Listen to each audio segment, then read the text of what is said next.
A concern for parents, what a new study is saying about the mental health of children, plus a mystery in Manhattan.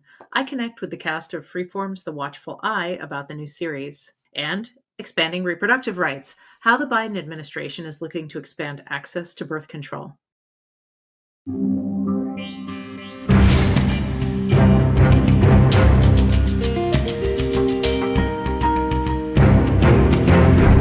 Welcome to Advocate Today. I'm Tracy E. Gilchrist. Here's what we're following. A new survey finds parents are concerned about their children's mental health. According to the Pew Research Center, 40% of parents surveyed are extremely or very worried their children will struggle with anxiety or depression at some point.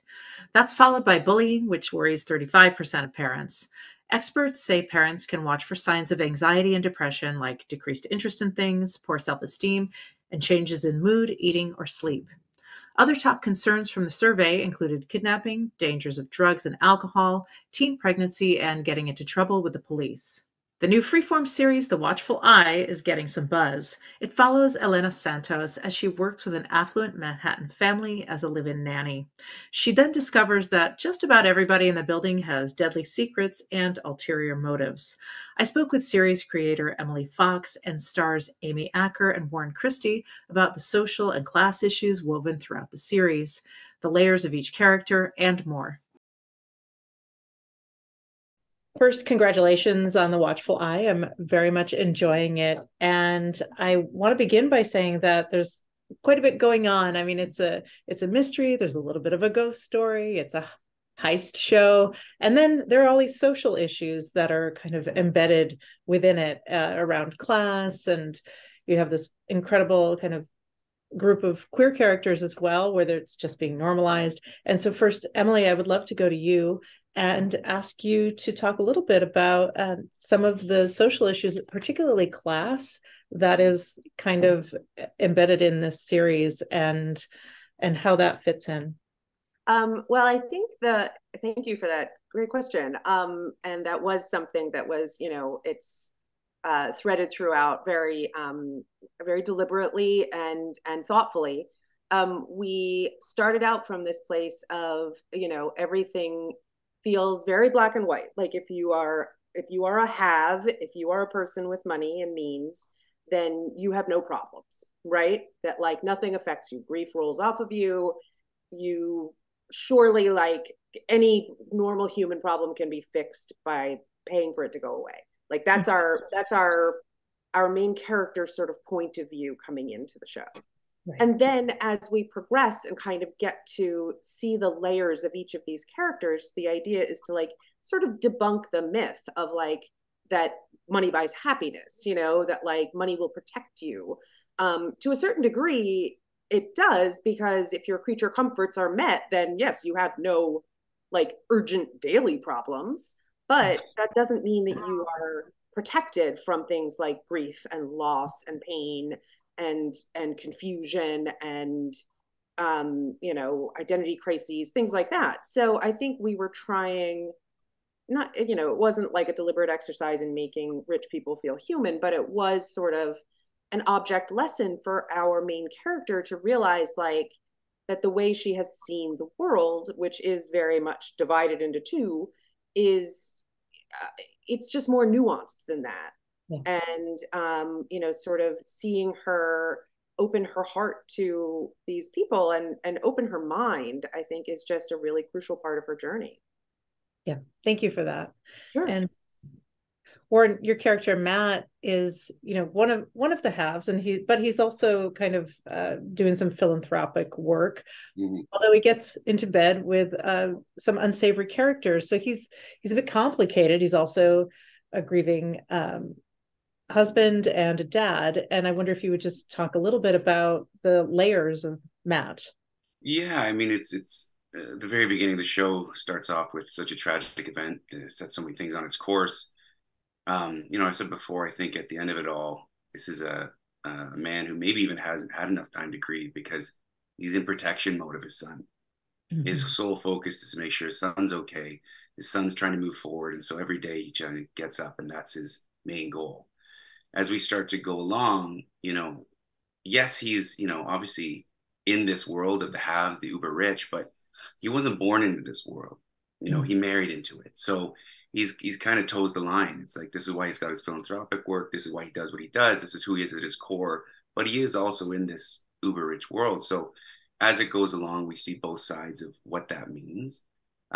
You know, when people are grieving and going through loss and feeling alone, they do sometimes end up in situations that they might not normally, and all that different stuff. So to play the arc of a grieving father was the main overriding thing. And then with the writing being so beautiful and how it was, you know, all these things happen. And I've said before, like, the hope is you understand our show from the get-go. So my guess is you're not going to trust everybody.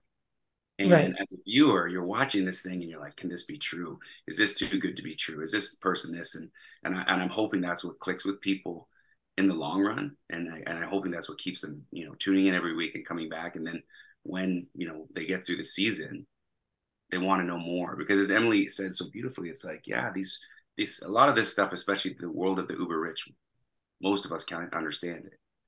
Yeah. But when you strip that all away, grief is grief. You know, being a parent is being a parent, and trying to deal with life as it comes at you. I'm not saying we all wouldn't like lots of money, because it helps. Right. We'd be okay with it. We'd be fine with it. But these core things are what makes these people tick. And I think that's what opens Elena's eyes a little bit as well. Great. Thank you for that. Sorry. And Amy, I get the sense that Tori is misunderstood.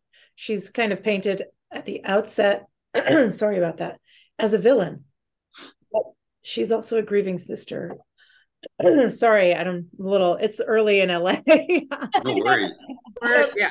So let me rephrase it. So, Amy, I do get the sense that Tori's misunderstood. She's painted as a villain from the outset, and yet she's also a grieving sister. And I also kind of get the sense that because of who Tori is, she's a wealthy woman with control issues.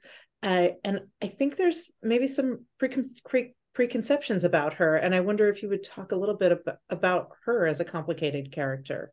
Yeah, I thank you. I think that that's the big issue, is that she does have all these people talking about her. You know, you hear every character seems to have an opinion about Tori, and most of them are not very good.